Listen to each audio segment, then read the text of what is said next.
I don't know. I'm like, what do you mean you don't know? I don't know. Tomorrow? I don't know. An hour? I don't know. So the therapist was finally like, look, you have to give it time. I don't like her. You have to say, I can talk about this in an hour, 2 hours, 30 minutes. Because what happens, I would fester. Right. Because it's bothering me. I got to talk about it. And you just like, no. That's when I got water thrown in my face. No, that was a different time when I threw water on you. Was it? Yes, that's a different time. I thought it was the same thing. I don't. All that trauma. No, the time I threw water on you was when we got into an argument and you went to sleep, and I came out. Why are you laughing, Diedre? This is what I do when I'm listening to the Family Mess.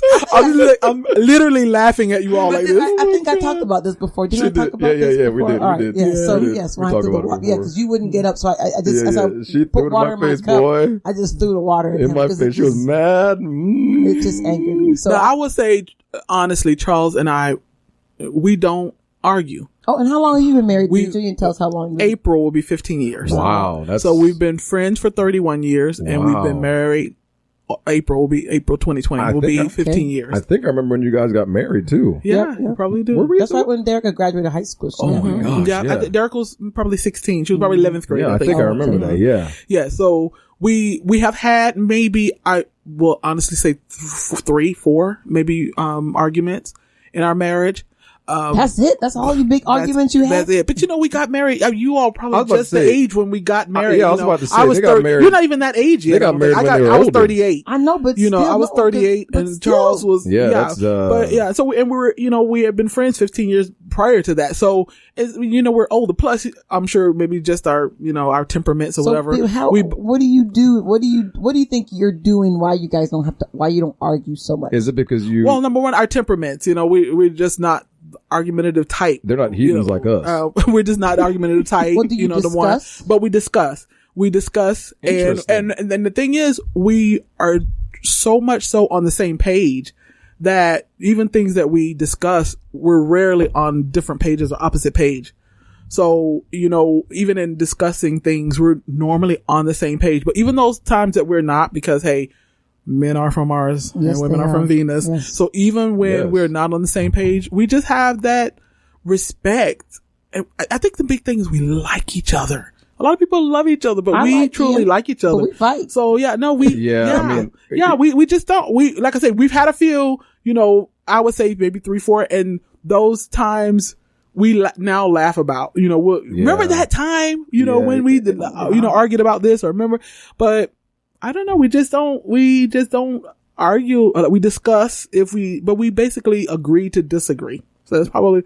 Well, you know what? You guys have learned in life, there's more to life than just arguing about the things that really aren't important. I think that's what it sounds like. You guys can see what's truly important and get past the disagreements. That's a very good, and move on. Very good point. And I think a lot of times too, when you get married later in life, I guarantee you, I would not be able to say this if Charles and I had gotten married in our 20s. Like us. Right. And if we had kids, but we don't have any kids together. Oh man. And Derica was 16, when we got married. And so we don't have any little kids. We don't, so we don't have to argue about, kids. We don't have to argue about, a lot of the little things that would come about in growing together or growing your finances together or growing, your kids up or, so we don't have you take out a lot of elements. I bet if you take out a lot of elements that you have to deal with that I don't have to, that probably would cut your arguments in half right there. If you took away arguments about kids or 100%. Argument about, certain things. So that, that helps that we don't have little kids to argue about, or I don't even know. What do people argue about? When you're upset, like how do you approach him when you're upset? Well, I do a lot of introspection. Sometimes I will talk to myself and I'll decide, because a lot of times we project we're upset, but we project things onto others. Just like you said, Ian is upset with you, but he's really upset with himself. Mm-hmm. So a lot of times I'm very introspective, so I will say, Diedre, are you mad at Charles or are you mad at yourself or are you disappointed or are you, and I can tell one time Charles was really sick and he went into the hospital. He was in the hospital for about a week. Oh. And this was a few years ago. Maybe it could have been 3 or so years ago. And when he came out of the hospital, I said something mean to him and he was like, why are you mad at me? And I left, I went to work. I was on my way to work. And on my way to work, I started introspection. I was like, why are you mad at him? And after I asked myself why, and got down to about 3-4 whys, I was scared that he was gonna die or something. And I was mad at him, like, take care of yourself. Right. Don't be sick. You're scaring me that, I'm gonna lose you. So I was projecting my fear on him. I wasn't mad at him. Yeah, your fear turned into anger. My fear turned into anger towards him, and so that's what it's all. A lot of times I will do, and like I said, a lot of times that comes with age. I'm 53. I don't mind telling that. I'm 53. So a lot of times that comes with age that I start thinking, and then I decide, pick your battles. I'm 53 years old. Life is just short. Right. And so I choose my battles. That's not just, and then once I do all of that, then I say a little prayer. I do. I always pray before I talk to my husband. I pray and I pray this little prayer. I just let the words of my mouth and the meditations of my heart be acceptable in thy sight. So then I approach my husband. And sometimes, we totally disagree with each other, but we always respect the fact that, okay, we agree to disagree. Right. I like that. Mm-hmm. I like that approach. Yeah. Yes, but you know what she does? What? Introspection. That's a big thing. Yeah. That's a big thing. To be able to analyze and think about yourself in that situation. That's why when you got mad, I just ignored you. You see how she I tried to be nice to him like an hour later, Deidre, and he was not having it. She always points at me. I think it takes two. But you were the last one to be mad. I wasn't mad. But it doesn't always take two. Sometimes it's just that one. Yeah, but I was done. And sometimes it's two. He's sometimes still holding it. It seems to be always me. So there's a problem here. Yeah, because I don't. Why are you staring at me like that? I don't hold anger. I let it go. I have a problem holding it because people have hurt me too much over the years. Close people to me have really hurt me terribly over the years. But you can't allow the people that hurt you to now hurt your relationship. Oh, you're right. You're 100%. You listen. I let those people hurt you. Even they're continuing to hurt you. They hurt you then, and then they're going to continue to hurt everything that you do and hurt your relationship. I agree with you 190%. I agree with you. I got issues to work on. See. Yeah, we all have issues. Don't get me wrong. My relationship is not perfect. We all have issues, and I still, my husband and I, even though, we great friends and, I love our marriage, but we still have issues, and we still, like, sometimes I'm like, what is he? I don't understand men. I don't understand men. I don't understand what he's thinking, Right. And I know people, I don't understand women, so we still have those issues, but the biggest thing, though we have issues, my husband and I, we always call it the 80-20. I told him for me it's 90-10, but he says 80-20, where, we're 80%, love each other in our marriage, and the 20% that, that encompasses arguments or disagreement, whatever. A lot of times that's what we focus on, and what you focus on is what grows, and what you feed is what grows. So you may have a relationship 80-20, and you may focus on that 20% and lose that 80 that you have. Nothing's going to be 100-100. Right. I said 90-10 because I said it's 90% great. I told him 80. 80 is barely passing. But that's the perfectionist in me. Yeah, see, I try to, when we get in arguments, I try to just, like, I go to therapy, and the therapist always says, it's how she says the words, Deidre. It's how she says. No, they usually tell you to say, I feel, when you do X, Y, Z, right. I feel blah, blah, she blah, never blah, says blah. that.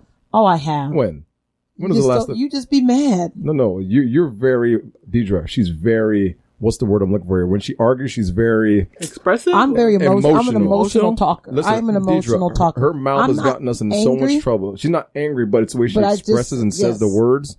And then it almost sounds like anger, but she's not. She's just but you know it though. But if you know this, and you know that's her, and see, sometimes you have to know. I always think my mom taught us this. Are you a psychologist? My mom would always say, consider the source. So in everything I do, whether it's relationship or whatever, I consider the source.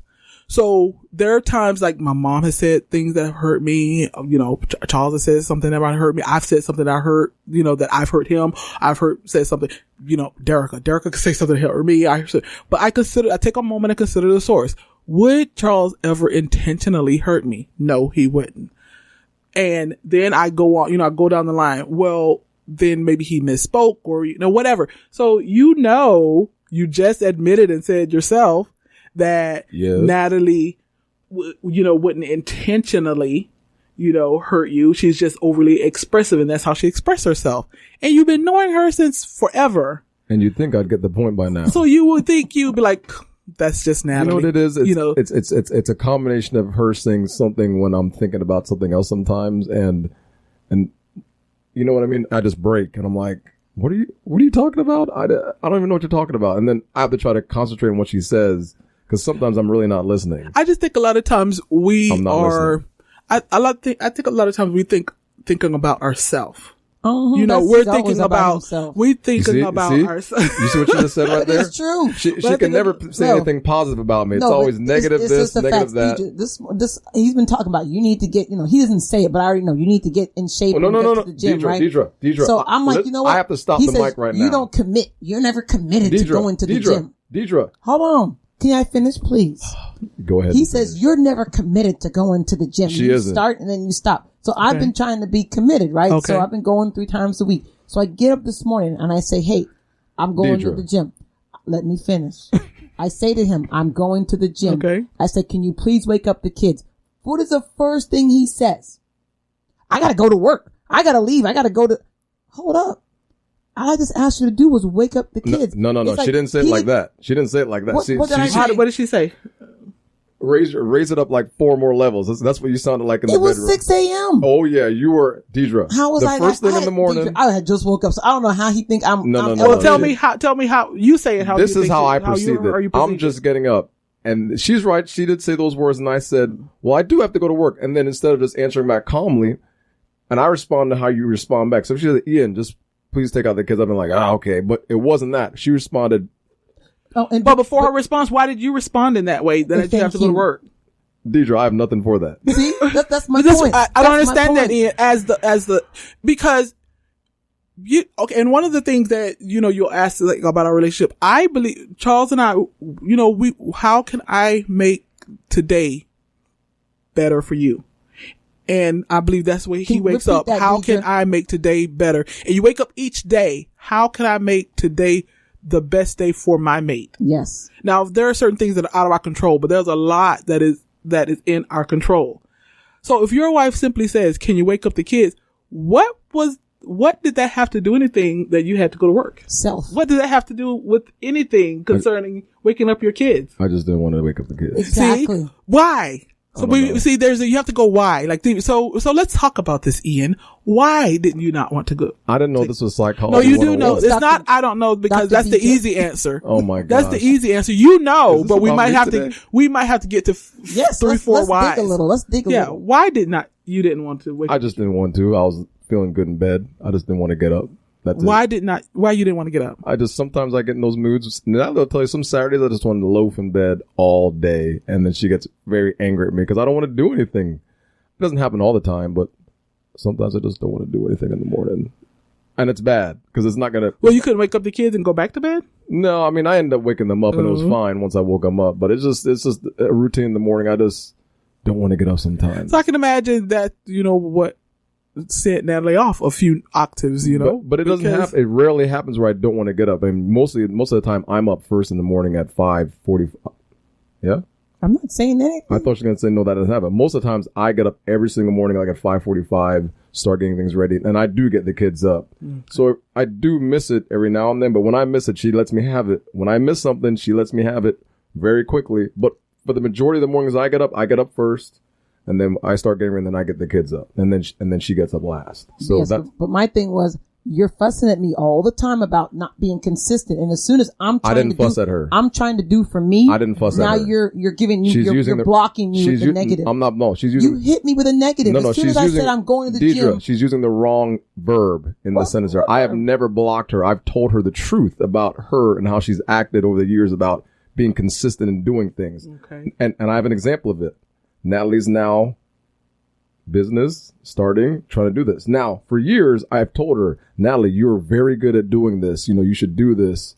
And she knows she didn't do it. But now I told her straight up the other night, I said, I've seen a change in you. And I said, I'm proud of you because you've actually gone through and done this thing and you're doing it. And I've told her this.